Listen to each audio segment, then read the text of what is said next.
Hey everyone, welcome back to bageltcg. Today we're going to be doing a review of the new Iyslander cards that are spoiled from the upcoming set Uprising.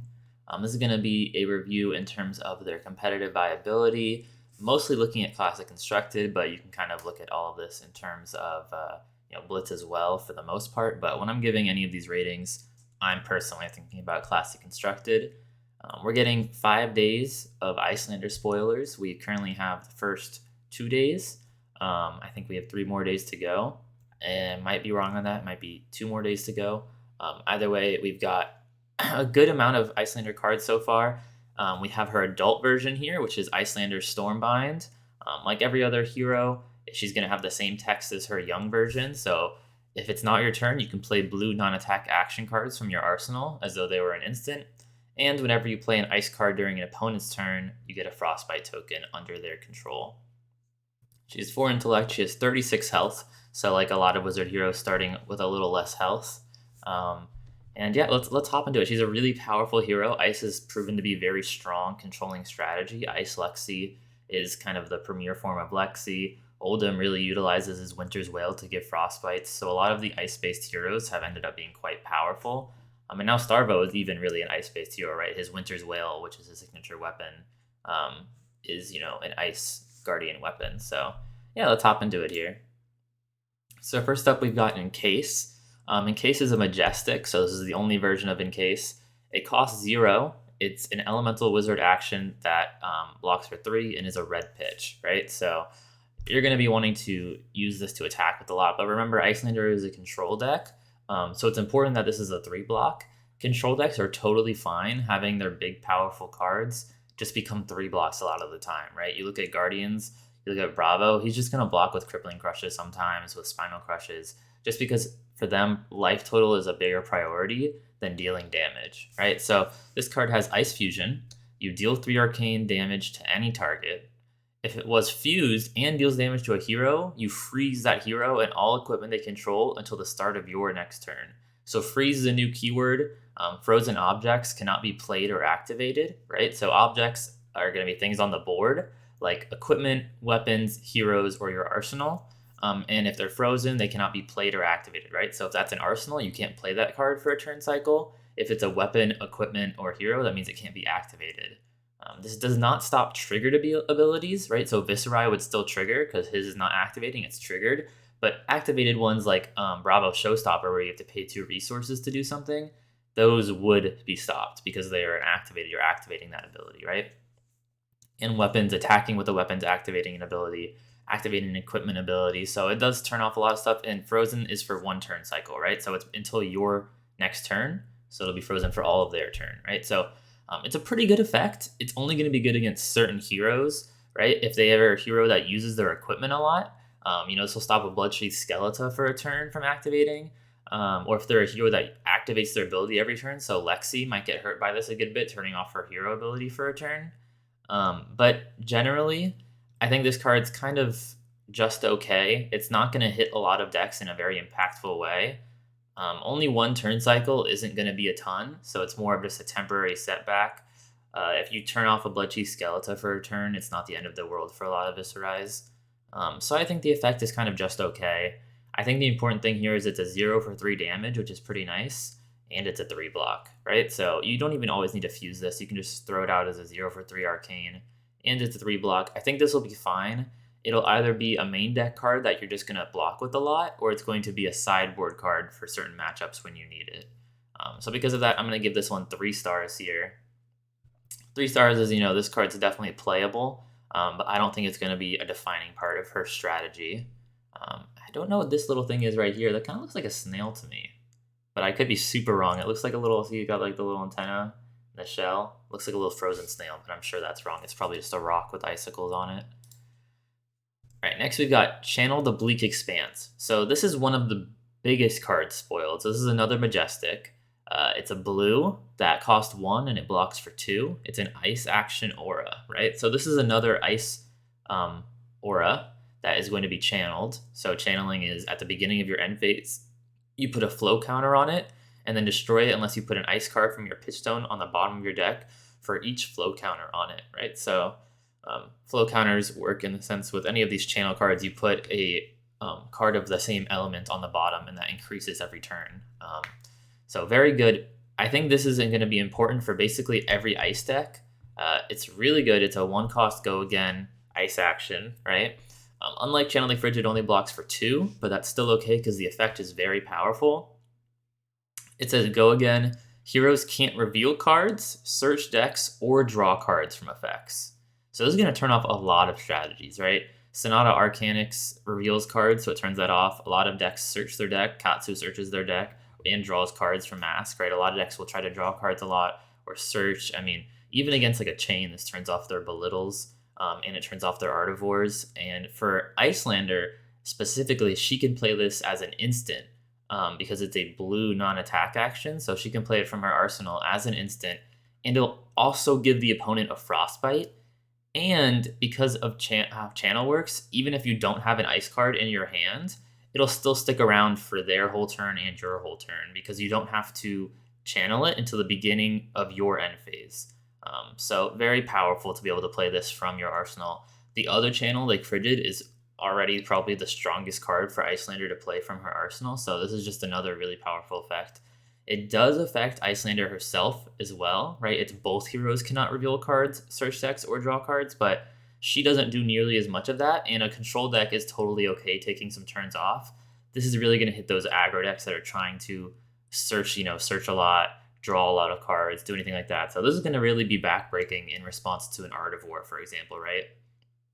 Chain plays an Artivore, they're going to banish, draw 2, and they're going to give +1/+1 or go again or whatever, right? You play this, they still have to banish, I believe, but they aren't going to be able to draw those 2 cards. So really powerful there. This is going to be backbreaking in response to a lot of stuff. They'll play or Gorganian Tome even, and you can play this in response and they won't draw their card, so they'll just be down a card. So this can just really hose a lot of decks playing it in response. I think this will be pretty key to her game plan. And she's pretty happy to have any blue non-attack actions that are ice that she can play from Arsenal and give the opponent a free Frostbite, right? So really strong effect there. Iyslander is all over this card. I also think it'll be quite good in Oldhim. It does turn off your Oakenold fuses, but that's not the end of the world. I don't know about in Lexi, just because Lexi does try to reveal a lot and fuse a lot and even draw a good bit sometimes. So I'm not as confident in Lexi, but she might want to play it as well just because it's a nice blue ice card. Anyways, I'll give this one 5 stars. I am talking specifically about Iyslander in all of these, but this is going to be good in most of the ice decks in general. But yeah, Iyslander, this is a key card. She's going to run all 6 of the channels that she can here. Our next card is Ice Bolt. So this is a very simple common here. The blue version is what they showed us, but obviously commons are going to have one of each version. So the blue costs 2, it blocks for 3, it's an Ice Wizard action, and it deals 3 arcane damage to any target, right?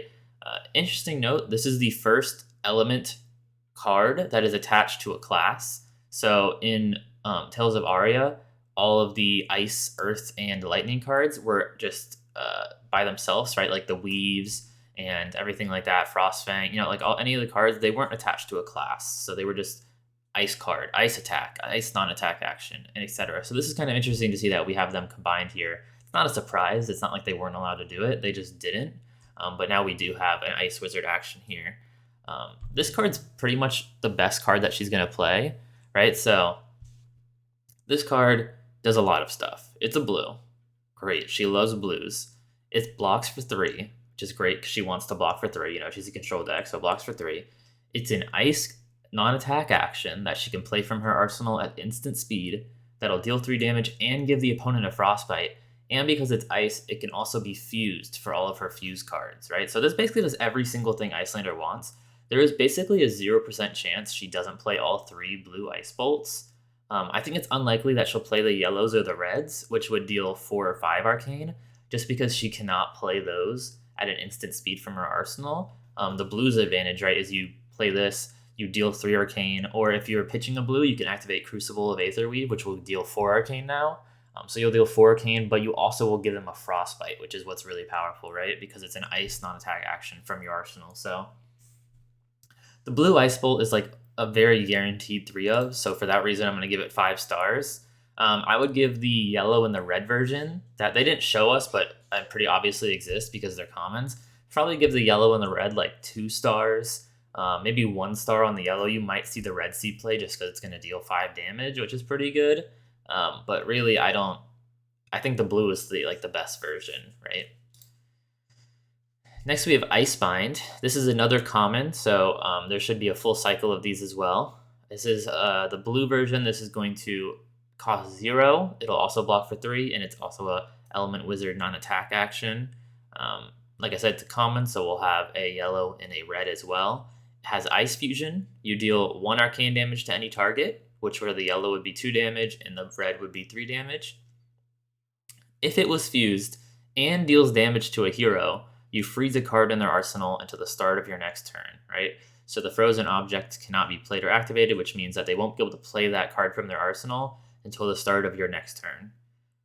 This card's fine. It blocks for 3, which is nice. It's a blue, which is nice. The reds will deal 3 damage for 0, which is pretty good. It's kind of a zap with an upside. Zap is just a wizard card from Arcane Rising that just dealt straight up 3 damage for 0. So it's kind of a better zap. The thing is, the effect is like okay, but turning off an arsenal for 1 turn isn't amazing. It's not like Command and Conquer that just destroys it. A lot of decks don't need to use their arsenal every turn, and they're not really too upset over this. I think it's kind of middle of the road. It'll deal, like the red might be playable as a 0 for 3, but really it's not doing that. It's not that impactful, right? A lot of decks are okay taking a turn off from using their arsenal. The other one that turns off equipment is maybe better, and especially if we get one that turns off weapons, that'll be the most impactful probably. A lot of decks use their weapons a lot. A lot of the warriors, even the rune blades that use Rosetta Thorn a lot. I think turning off weapons would be the most impactful, but we haven't seen anything that freezes weapons yet. But I'm not confident that this is amazing. It's kind of just okay. So for that reason, we'll give this one 2 stars. We could maybe see the red seed play. I maybe give the red 3 stars, but it just doesn't seem like it's going to have a big enough impact to be worth a slot in the deck. And last here we have Icelander's first specialization. This is called Ice Eternal. It costs XX, so you put double whatever it's going to be, right? So if X is 1, you'll pay 2 resources. If X is 2, you'll pay 4 resources because you're paying twice that. It's a blue. This is a rare, but because it's a specialization, we know there's not going to be others of it in the cycle. I assume we're going to get a rare cycle of specializations here, right? So I'm guessing there's going to be 3 heroes in this set. There might be 4, but I'm guessing 3 heroes, and that we'll get 1 specialization at rare for each one. This is going to be a 3 block as well. It's an elemental wizard action. It has Ice Fusion. You create X Frostbite tokens under target hero's control. Then, if it was fused, you deal arcane damage to that hero equal to the number of Frostbites they control. So this card's going to be great. What you're going to do is you're going to arsenal it. And then since it's a blue, you can play it at instant speed on your opponent's turn. They don't get a Frostbite from you playing it because it is not an ice card itself. So they won't get a Frostbite from that, but you can pitch 2 blues into it. So X will be 3. You're paying 6 resources. Your opponent will get 3 Frostbites. And since you'll fuse it, hopefully, with an ice card, it'll deal 3 arcane damage. So 6 resources to make 3 Frostbite and deal 3 damage is pretty good. 3 Frostbite's going to turn off most heroes' turns, especially aggressive decks. If any kind of aggro Rune Blade is going to have a really hard time paying 3 extra resources on their turn. That's just going to be a high bar to hit. So it's going to turn off a lot of heroes. 3 Frostbite, like I said, is just a massive amount of tax. And 3 damage is pretty nice as well. And you'll still be able to keep 2 cards in your hand, right? So if you're pitching 2 blues, you're fusing an ice card, and you'll have another card in your hand still. And that's probably going to be the end of their turn for a lot of decks. So you're pretty okay doing that. And worst case scenario against decks that can pay the tax, like a Guardian, it's still a 3 block, and it's still a blue. So this card just doesn't have anything bad about it, really. For that reason, I'm going to give it 4 stars. Really great. The only thing that could make it 5 stars is if it was an ice card as well. I made an extra Frostbite, but this is going to be a key card to her strategy. Very good card. Definitely is going to see play in her deck. I think that might be all of our cards we got. I do want to say a few things. I'm going to be working on, right now I have a Patreon. I'm working on Discord for that. So I probably have a Discord for that. I'm probably going to open that Discord up to everyone. Also check out my affiliate link for Whoop'em Wizard in the comments below. I get like a lot of my product for them. They have really great prices. If you use my affiliate link, I get a share, and I'm excited to buy some of the Uprising products from them. Uprising releases June 24th, so we're a good 2 months out, but still exciting to see spoilers already. If I had to make some spoiler predictions, I think we're going to get a fire talent, and I think we're going to have the ice talent, and I think we're going to have a dual talented hero with both. So I think we're going to have Iyslander as the ice talent, we're going to have a fire hero, and then we're going to have a fire and ice hero. That's my predictions. I think we're going to have those 3 heroes. I don't know what heroes they're going to be. Obviously, this is going to be set in Kano's territory, so I wouldn't be surprised if we get a Kano in the set. He might just be a fire wizard, but I don't really think that's going to happen just because I don't see them putting 2 wizards in the same set. So I don't think Kano is going to be in the set. I think he'll be in the supplemental set after. It's going to be set in the same area. Similar to how Tales of Aria had Everfest after, and Everfest was a supplemental set in Aria. I think we'll have a supplemental set after this with a Kano that's going to have multiple talents, just like Bravo Star of the show. But for this set, I think we're going to have this Ice Wizard. I think we're going to have a Warrior, maybe an Adult Kasai. Maybe I'm not sure about that. I don't think we're going to have another Rune Blade, that's for sure. I think we might have a new class, so maybe that's why I'm having trouble guessing, is we're going to have a new class entirely. And then I think we're going to have one that's dual elemented. It'd be really cool to see like Kasai, that's a fire and ice warrior, and she has one sword that's a fire warrior sword and one sword that's an ice warrior sword. The fire one does extra damage and the ice one applies frostbite or something. I don't know. I think that's what we're going to have, an ice, a fire, and then a dual talented hero. I'm excited to play this set. I'm excited to see more spoilers. This is going to be part 1 because we'll have another part after when the other Iyslander cards come out. But in the meantime, remember to like, subscribe, comment, and I'll see you guys next time.